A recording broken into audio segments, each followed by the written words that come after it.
Hi అండి, welcome to my channel ఆశ్రిత world. Today నేను చూపించబోయే రెసిపీ కర్ణాటక స్పెషల్ బిస్బెల్లెబాత్.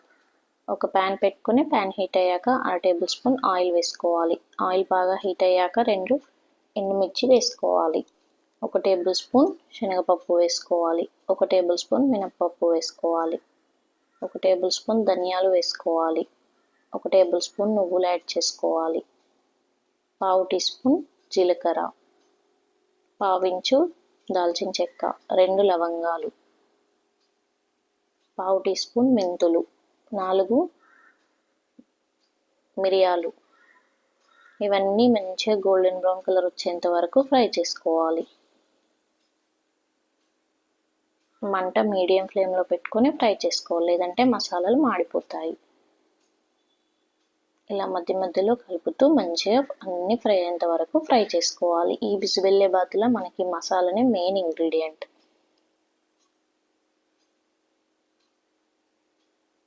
ఇలా కలుపుతూ అన్ని ఫ్రై అయ్యేంత వరకు ఫ్రై చేసుకోవాలి. ఇప్పుడు అన్ని కలర్ ఇలా మారిపోయాయి కదా, మనకి ఫ్రై అయిపోయాయి. ఇప్పుడు దీన్ని మంచి పౌడర్లా మిక్స్ చేసుకోవాలి.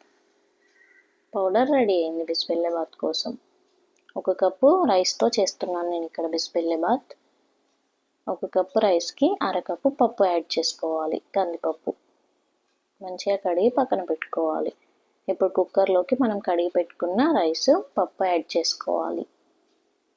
1 కప్పు క్యారెట్ ముక్కలు, 1 కప్పు ఆలుగడ్డ ముక్కలు, 1 కప్పు ఆనియన్ ముక్కలు, 1 కప్పు టమాటో ముక్కలు. ఇందులోకి 4 కప్పుల వాటర్ యాడ్ చేసుకోవాలి. వెజిటేబుల్స్ మనకి ఏవి కావాలంటే అవి వేసుకోవచ్చు. 1 టీ స్పూన్ సాల్ట్ వేసుకొని 6 విజిల్స్ వచ్చేంత వరకు పెట్టుకోవాలి కుక్కర్ని స్టవ్ పైన. ఇప్పుడు మళ్ళీ ప్యాన్ పెట్టుకొని ప్యాన్ హీట్ అయ్యాక 1 టేబుల్ స్పూన్ నెయ్యి వేసుకోవాలి. 2 టేబుల్ స్పూన్ల పీనట్స్ వేసుకొని ఫ్రై చేసుకోవాలి.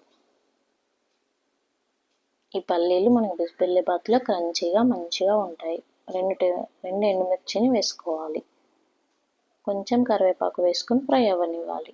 నెయ్యిలో ఫ్రై అవుతాయి కదా పల్లీలు, చాలా టేస్టీగా ఉంటాయి. ఇప్పుడు ముందుగా మనం ప్రిపేర్ చేసుకున్న పౌడర్ని ఇందులోకి యాడ్ చేసుకోవాలి.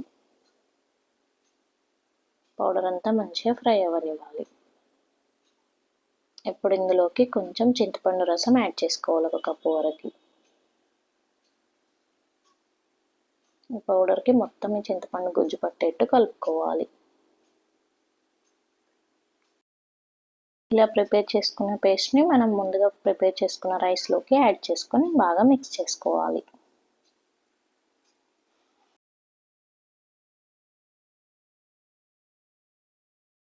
దానికి ఇదంతా పట్టేట్టు మంచిగా మిక్స్ చేసుకోవాలి.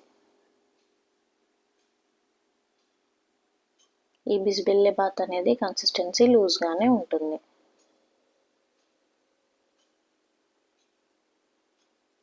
కొంచెం ఫ్రెష్గా కట్ చేసుకొని పెట్టుకున్న కొత్తిమీరని యాడ్ చేసుకోవాలి. ఎంతో టేస్టీ అయిన బిసిబెల్లెబాత్ రెడీ అయింది. మనం లంచ్కైనా డిన్నర్కైనా తినేయచ్చు. Thank you for watching. Please like, share, subscribe my channel.